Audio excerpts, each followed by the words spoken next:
The wooden gavel came down with a sharp crack, slicing through the murmur of the small Wyoming courtroom. Judge Raymond Hale barely concealed his irritation as he adjusted his reading glasses, glancing at the paperwork before him. The room smelled of aged wood and cheap coffee, the air thick with the stale weight of bureaucratic routine. This was supposed to be a simple case, a minor zoning dispute, nothing more than a formality before lunch. Seated at the defendant's table was Clint Eastwood. Even at his age, time had done little to soften his presence. His sharp blue eyes, hardened by decades of experience, held a kind of weight that silenced rooms. His lined face bore the marks of a life lived on edge, not the kind that existed in movies, but the kind that never made it into history books. Dressed in a worn leather jacket and jeans, he looked more like a man dragged into this courtroom against his will than someone who had come to plead his case. Judge Hale cleared his throat. "Mr. Eastwood, it says here that your guest house on the northern edge of your property exceeds the county zoning limitations." He adjusted his glasses, a smirk tugging at the corner of his lips. As such, the county is within its rights to require that it be brought into compliance or removed.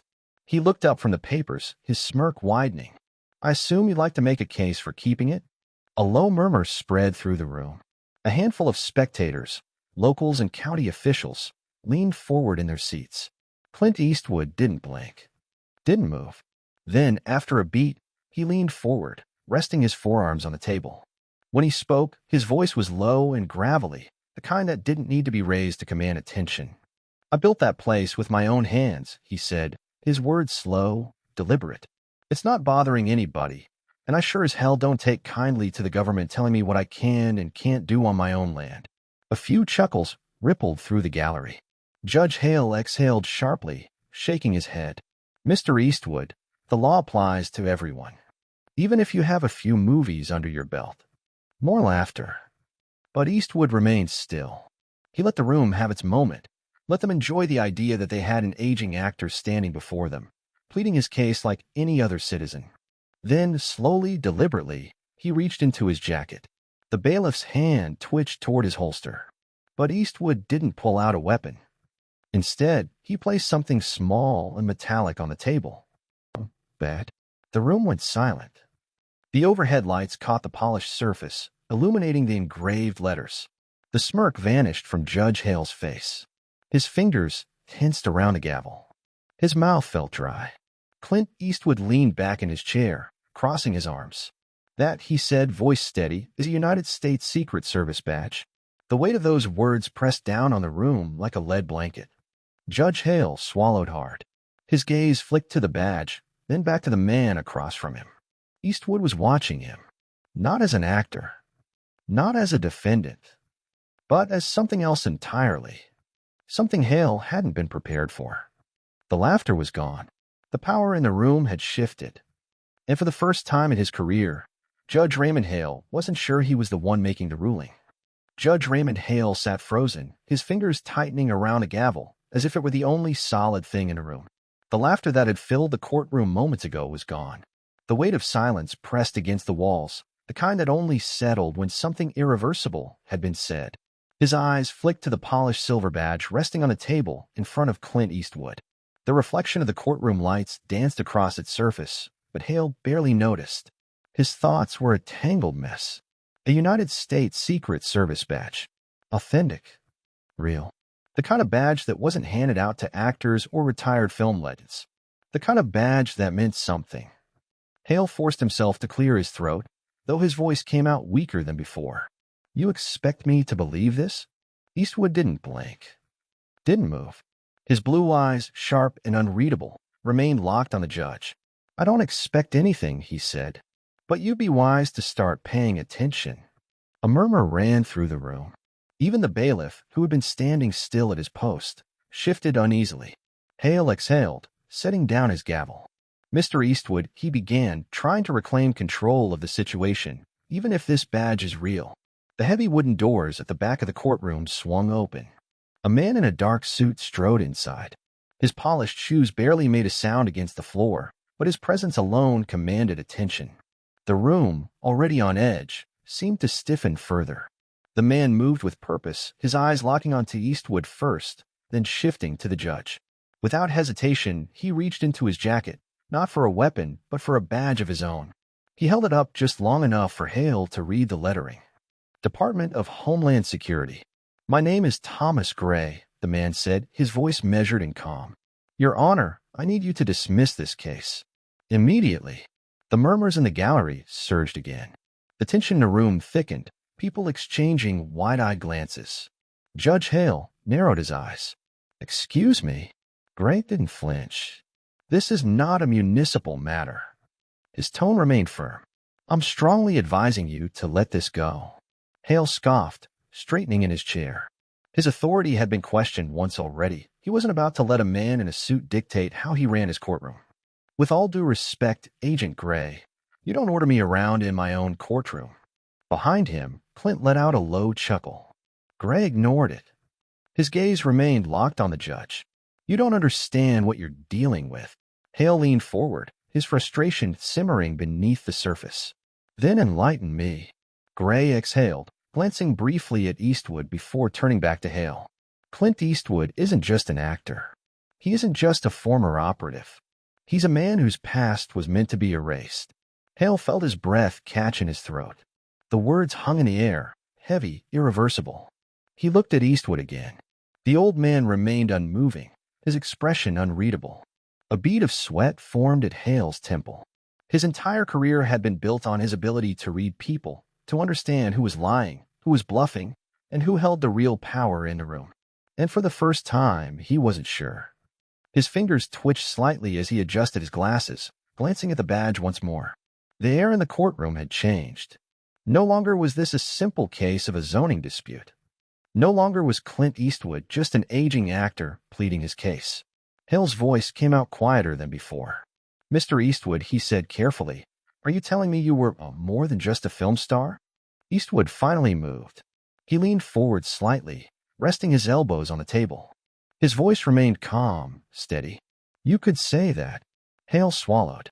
He wanted to push further, to demand answers, to reassert his authority. But the growing unease in his chest told him that this wasn't a fight he wanted to pick. He could feel the weight of the spectators' eyes on him, waiting for his next move. Gray took another step closer. Your Honor, he said, his voice carrying a warning now. Let it go. For the first time in his career, Judge Raymond Hale hesitated. And for the first time in his life, he wasn't sure if he would make it home in one piece. Judge Raymond Hale sat in his office long after the courtroom had emptied. The overhead lamp cast a dim yellow glow over the mahogany desk, but the light did little to chase away the unease that had settled in his chest. The courtroom earlier had felt like a trap, though he still wasn't sure who had been caught, him or Clint Eastwood. The bet? The Secret Service.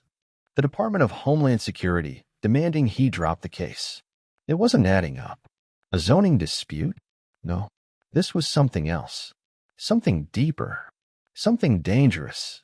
He exhaled and rubbed his temples, trying to shake off the tension that had been building all day. Then a noise. A faint creak outside his office door. Hale stiffened, his heartbeat suddenly loud in his ears. His building was supposed to be empty by now. The janitor had finished his rounds. The security guard was downstairs. Someone was there. Slowly, Hale reached for the desk drawer. His fingers found the cool grip of his old revolver, a relic from his younger days, before law degrees and gavels had replaced steel and lead. Another noise. Footsteps. Then the doorknob turned. The judge didn't move. He kept his breathing slow, steady. The door swung open without a knock, revealing a tall, broad figure standing in the doorway. Clint Eastwood. For a moment, neither man spoke. Eastwood stepped inside, closing the door behind him. The old actor, or whatever the hell he really was, moved like someone who didn't fear dark rooms or closed spaces. Someone who had been in places far worse than this. Hale exhaled sharply, setting the revolver back into the drawer. You have a habit of showing up uninvited. Eastwood smirked. You looked like a man with questions. Hale gestured vaguely to the chair across from his desk. I suppose I do. Eastwood didn't sit. Instead, he glanced around the office, his gaze briefly resting on the thick law books lining the shelves before settling back on the judge. You're in over your head, Eastwood said finally. Hale scoffed, leaning back in his chair. That much I figured out. He studied the older man carefully. The real question is why? Eastwood didn't answer right away. Instead, he reached into his jacket. Hale tensed for a fraction of a second, a reflex he wasn't proud of, but Eastwood wasn't pulling out a weapon. He set down a file. Thick, worn. The edges yellowed with age. Hale stared at it, reluctant to reach for it. What's that? Eastwood exhaled, his voice low. Your case file. The one you don't have access to. Hale hesitated, then slowly flipped open the cover. The first thing he saw was a black and white surveillance photo of a much younger Clint Eastwood standing beside men in military uniforms. The second photo showed the same group, but this time they weren't wearing uniforms, just dark suits, faces partially obscured by the angle of the shot. The third photo, a grainy image of a burned-out compound. The fourth, bodies in the snow, lined up like discarded chess pieces. Hale's stomach turned. He looked up at Eastwood. What the hell is this? Eastwood's gaze didn't waver. The reason they want me gone. Hale frowned. They? You mean Homeland Security? A humorless chuckle left Eastwood's lips. If only it were that simple. Hale rubbed a hand over his face. This was spiraling faster than he could process. He was a judge, not an investigator.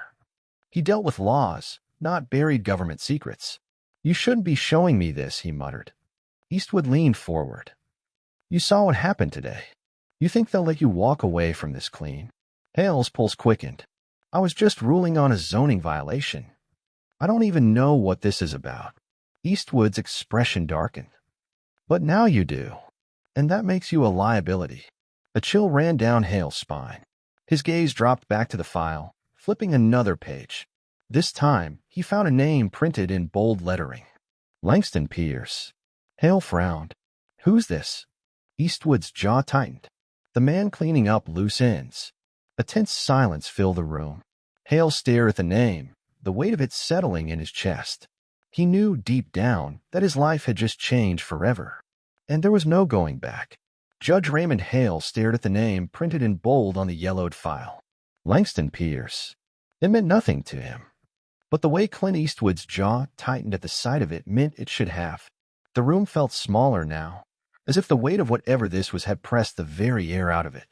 The quiet hum of the old ceiling fan overhead suddenly seemed deafening. Hale exhaled slowly and closed the file. He felt like a man standing on the edge of a cliff, knowing that once he took the next step, there would be no turning back.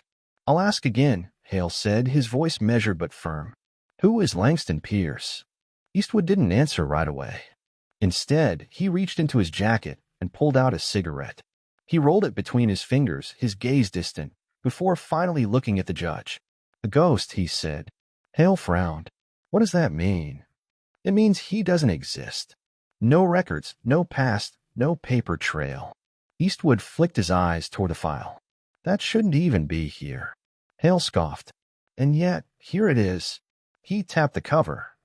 If this man doesn't exist, then why the hell is his name in a file you just handed me? A bitter smirk played on Eastwood's lips. Because some things refuse to stay buried. Hale felt an uneasy chill run through him. Eastwood continued, his voice low and steady. Pierce wasn't just an operative. He was a cleaner. The kind of man who made problems disappear before they ever became problems. Hale stiffened. Assassinations. Eastwood took his time lighting the cigarette before answering. Let's just say, if you heard his name, it usually meant you weren't long for this world. Hale's stomach turned. And now he's after you? Eastwood exhaled a slow stream of smoke, his expression unreadable. Not just me. Hale didn't like the sound of that.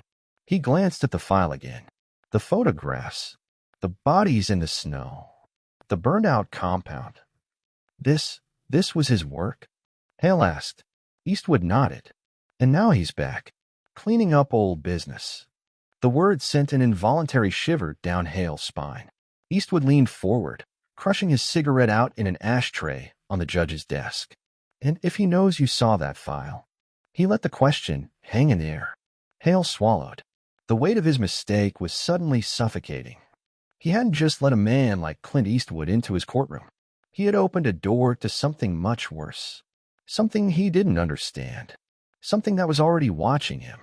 A knock at the office door shattered the tense silence. Hale's breath hitched. His instincts screamed at him to not answer it. Eastwood's expression darkened. His hand slid beneath his jacket. Another knock. Then a voice. "Judge Hale, open up." Hale recognized it instantly. Thomas Gray, the Homeland Security agent who had barged into his courtroom earlier. Eastwood and Hale exchanged a glance. "Let him in," Eastwood muttered. "For now." Hale hesitated, then moved toward the door. He turned the knob and swung it open, revealing Gray standing in the hallway, looking grim. The agent stepped inside without waiting for an invitation. His eyes flicked to Eastwood first, then to the file sitting on the judge's desk. His expression tightened. "Tell me that's not what I think it is," Gray said. Hale exhaled sharply. "Then you don't want the answer." Gray ran a hand over his face, muttering a curse under his breath. "Damn it, Eastwood. This is exactly why we told you to walk away." Eastwood smirked, but there was no humor in it. "When have I ever been good at following orders?" Gray didn't laugh. He turned back to Hale. "Judge, you have no idea what you've stepped into." Hale folded his arms. "Then explain it to me." Gray exhaled, glancing at the closed office door, as if he expected someone to be listening. Then he lowered his voice. "You need to understand something," he said. "Langston Pierce isn't just some former operative gone rogue. He was the architect of something much bigger." Hale's grip on his arms tightened. "Bigger how?" Gray hesitated. Eastwood answered instead. "Pierce wasn't just a cleaner. He was a strategist, a man who saw patterns before anyone else, a man who knew exactly how to erase people without anyone noticing." Hale felt his blood run cold. Gray's jaw tensed. "And now he's back." Eastwood leaned back in his chair. "Which means someone pulled him out of the shadows." The room fell into heavy silence. Hale rubbed a hand over his face. He had come into work today expecting a simple case about a guest house. Instead, he was now sitting across from a Hollywood legend turned former operative, a DHS agent who looked like he'd rather be anywhere else, and a file that should have never existed. And now, apparently, a ghost from the past was watching. Hale took a deep breath. "Okay," he said, his voice steadier than he felt. "What happens now?" Eastwood's eyes flicked to Gray. Gray hesitated. "Now," he said, "now you need to decide, how badly do you want to stay alive?" Hale stiffened. A chill crept down his spine. Because for the first time in his life, he wasn't sure if the law could save him. Judge Raymond Hale had spent his career believing in one unshakable truth. The law was his shield. Now, sitting in his office with Clint Eastwood and a DHS agent, staring at a file that should never have existed, he realized just how naive that belief had been. The world he had entered didn't follow the law. And men like Langston Pierce didn't leave loose ends. Hale exhaled slowly. "Let's say I believe all of this." He gestured to the file, his voice steadier than he felt. "What am I supposed to do now? Resign? Disappear?" Thomas Gray leaned forward, his expression grim. "It's too late for that, Judge." Hale felt a chill creep down his spine. Eastwood, sitting across from him, smirked. "Welcome to the game." Gray shot him a look but didn't argue. Instead, he turned back to Hale. "Pierce knows you've seen the file, which means he has two choices: neutralize you or turn you into an asset." Hale scoffed. "Neutralize me? What is this, a damn spy novel?" Gray didn't smile. "No.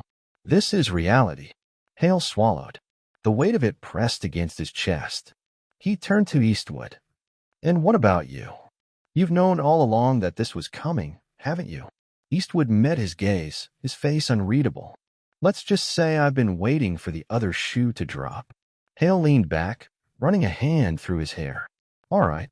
Then tell me, how do we stop this?" Gray and Eastwood exchanged a glance. The DHS agent spoke first. "There's only one way to get ahead of Pierce." Hale felt his stomach tighten. "Which is?" Gray exhaled. "We set a trap." A heavy silence settled over the room. Hale blinked. "A trap?" Eastwood's smirk returned, but this time there was an edge to it. "You wanted to know the truth, Judge. Now you're going to help us use it." Hale frowned. "I don't follow." Gray leaned in. "Pierce isn't just watching. He's waiting to see what you'll do next. You're the variable he didn't plan for." "Which means?" "He'll come to me," Hale finished, realization dawning. Eastwood nodded. "Exactly." Hale swallowed hard. "And then what?" "We just let him walk into my office. Gray's eyes darkened. No. We make sure he never walks out. The words hit the air like a gunshot. Hale felt a sharp weight settle in his chest. This wasn't a courtroom. This wasn't a case he could rule on and forget about. This was a fight for survival. And for the first time in his life, he didn't know if he was ready for it. The night air was thick, heavy with the kind of silence that only existed before something bad happened. Judge Raymond Hale sat in his office, staring at the untouched glass of whiskey on his desk. His fingers tapped against the wood, a nervous, restless rhythm. They were waiting. Somewhere in the shadows of the courthouse, Clint Eastwood and Agent Thomas Gray had positioned themselves, unseen but ready. They had spent the last few hours preparing, turning this office into a trap for Langston Pierce. Now the waiting was the hardest part. Hale exhaled slowly, feeling the weight of his decision pressing down on him. This wasn't a courtroom battle. There were no appeals, no verdicts. There was only survival. Then a noise. A faint creak from the hallway. Hale's body tensed. He forced himself to stay still, his fingers curling into fists beneath the desk. The doorknob turned slowly. Click. The door swung open. And there he was, Langston Pierce, the man who wasn't supposed to exist. He stepped inside as if he had all the time in the world. His suit was dark, crisp, tailored perfectly to his lean frame. His face was smooth, too calm for a man who had spent his life erasing people like footnotes in history. His eyes swept the room, landing on Hale. "Judge," he said, his voice smooth, almost polite. Hale forced himself to meet his gaze. "Mr. Pierce." A faint smile. "I believe you have something of mine." Hale's fingers twitched. He knew what Pierce meant, the file. The evidence of what he had done, the proof of his existence. Hale kept his expression blank. "You came all this way for paperwork." Pierce chuckled, taking a slow step forward. "No, Jed, I came here for you." Hale's pulse pounded in his ears. He could feel the weight of the gun beneath his desk. He could also feel the tension in the air, thick like a storm about to break. Where the hell were Eastwood and Gray? Pierce took another step. "I understand you've been speaking with some old friends, digging into things better left buried." He tilted his head slightly. "That was a mistake." Hale swallowed. His throat was dry. Pierce continued. "I have a solution, though." He reached into his jacket. Hale's breath caught in his chest. But Pierce didn't pull out a gun. Instead, he set a small black device on the desk. "A recorder." "Confess," Pierce said, his voice light, almost casual. "Tell the world that you fabricated this case. That this," he tapped the file, "is nothing more than paranoia. A misunderstanding." Hale stared at the device. His heart was hammering so hard it hurt. "You expect me to lie?" Pierce smiled. "No, Jed. I expect you to survive." A long, heavy silence stretched between them. Hale could feel his skin burning with tension. He could also feel the cold, invisible presence of Eastwood and Gray, watching, waiting. Pierce took another step. "So what will it be?" And then the lights went out. Crack. The deafening sound of gunfire shattered the silence. Hale dropped behind his desk, heart pounding as chaos erupted. A window shattered. A bullet ripped through the bookshelf behind him. A shadow moved past Eastwood. Pierce's gun snapped up too late. Thud. A single shot. Pierce staggered back, clutching his shoulder. Blood bloomed against his crisp suit. Gray's voice cut through the darkness. "Put the weapon down, Pierce." But Pierce wasn't listening. He moved. Fast. Too fast. He lunged for Hale, a knife glinting in the dim light. Hale's body reacted before his mind did. Bang. He had never fired a gun at a man before. But when the smoke cleared, Pierce was on the ground. Motionless. The recorder still sat on the desk. Hale's chest rose and fell rapidly. His fingers were white-knuckled around the revolver. Gray kicked the knife away from Pierce's lifeless hand. He exhaled sharply. "Jesus." Eastwood holstered his gun. His expression was unreadable as he looked down at Pierce's body. Then he turned to Hale. "Congratulations, Judge," he said. "You just made history." Hale didn't feel like celebrating. Because as he looked at the body of the man who had come to erase him, one thought hammered in his mind. This wasn't over. Not even close. The courthouse smelled of gunpowder and blood. Judge Raymond Hale stood motionless, the weight of the revolver still heavy in his grip.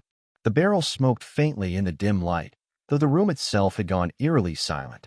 On the floor, Langston Pierce lay still. The man who erased people.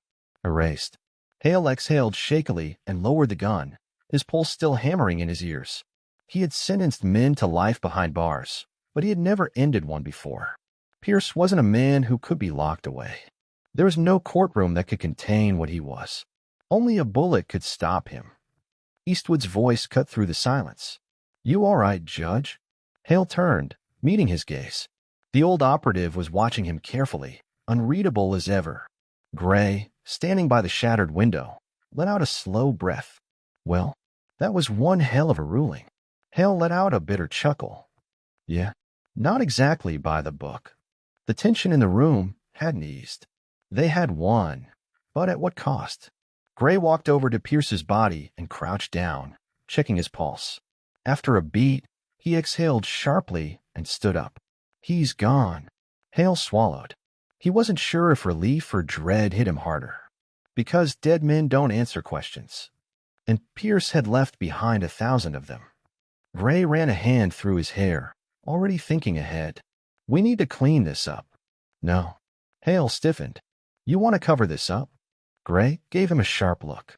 Judge, this isn't a murder trial. This is containment. Hale turned to Eastwood, searching for something, anything. You agree with this? Eastwood exhaled, glancing at the blood pooling near Pierce's body. Not much choice. Hale clenched his jaw. This wasn't justice. This was something else. Then his phone rang. The sound jolted all of them. Hale hesitated, then pulled it from his pocket. Unknown number. He answered. Who is this? A voice, cold and calm. Judge Hale. Hale's blood ran cold. Who is this? A pause. Then, you killed the wrong man. The line went dead. A chill ran down Hale's spine. He turned to Eastwood and Gray, his hands numb. Gray frowned. What? Hale swallowed hard. That wasn't Pierce's boss. His voice came out quiet. Pierce wasn't the one pulling the strings. A heavy silence. Then Eastwood sighed. Yeah, figured as much. Gray rubbed his temple. So now what? Eastwood smirked, but there was no humor in it. Now, he rolled his shoulders, cracking his neck. Now we find out who just declared war on us. Hale felt the weight of the moment settle onto his chest. He had spent his life in courtrooms, thinking he understood the rules of power. But this was a different world entirely. One where justice was just another lie. One where the real fight had just begun.